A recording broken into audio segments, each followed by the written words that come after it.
here's a question for you, Bert. How do you know how many dependencies is too many dependencies? Like, is there a heuristic? Where do I know that I've just jumped the shark?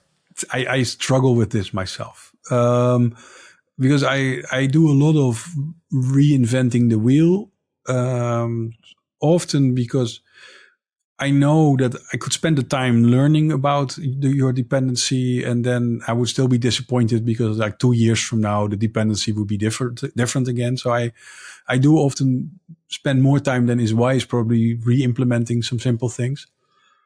I draw a very hard line at cryptography, for example. I mean, unless you are like a famous cryptographer, you should not be doing cryptography. You should leave that to someone else. But even then, if you look at the state of many cryptographic libraries, OpenSSL has been sort of disaster zone for years now. But I draw a very strong line there. You do not build your own cryptography. But on the other hand, if someone asks me to be responsible for a piece of software, and it's important piece of software, it's not a birthday calendar, it's something that people rely on, I need to know what is in there. I need to know what I'm shipping. And if I run a modern piece of software development and I end up with like 300 dependencies, which are also included dynamically. So at one point, I was in a situation where we said, we have to audit this software. I said, okay.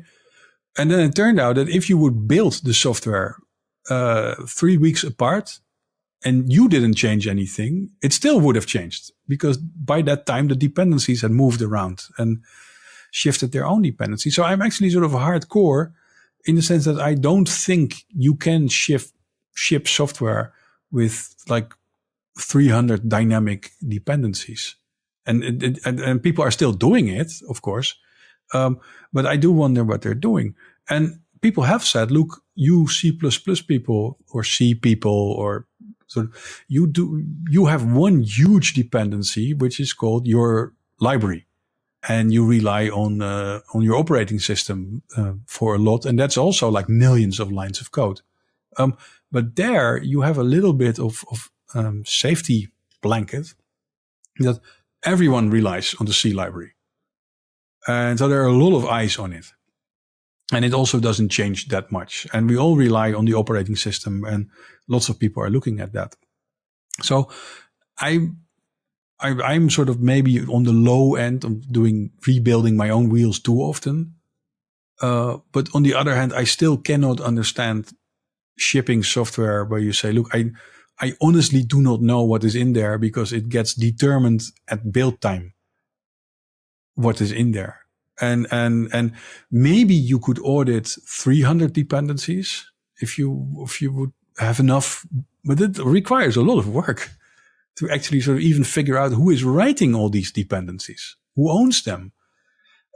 So yeah, I struggle with this, because when I tell people that I simply cannot believe that you run npm install get, I counted it, 5 million lines of code come out when you do that for the most basic product.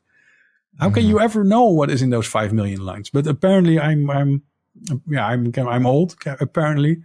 And this is now considered very normal. And I know for a fact that my car has npm in there, and I find that worrying. How do you know? Because it tells you so. There's this screen that says that the copyright and the licenses and stuff, and it says, look, React is in there and npm is in there, and I hope it's not in the driving parts of the car. I hope this is just the radio or something like that. But it doesn't. The entertainment sections of it, yeah. I hope that is the case. I hope that is the case.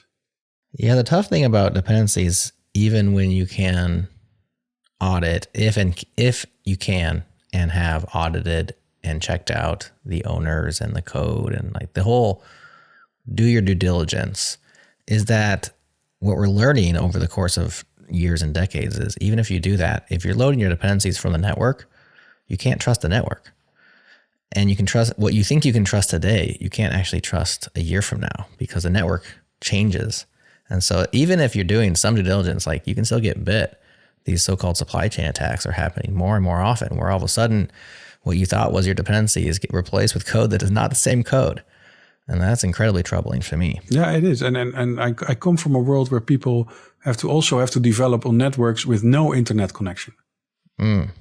And it's just basically impossible for many people to function there anymore, because you try to do something and yeah, there's no internet, there's no network. And the people that are in national security software or encryption software or that kind of stuff, intelligence agencies, they are actually in trouble because the art of developing without a fully functioning network connection as dying out, because there are lots of people that they need a runtime connected to the internet to get anything going. And even then, your software might be relying on third-party services, CDNs somewhere. And if you're running this nuclear power plant where people say, look, we're not going to connect you to the internet, it is becoming a vanishingly rare scale of being able to build software that runs without a network connection.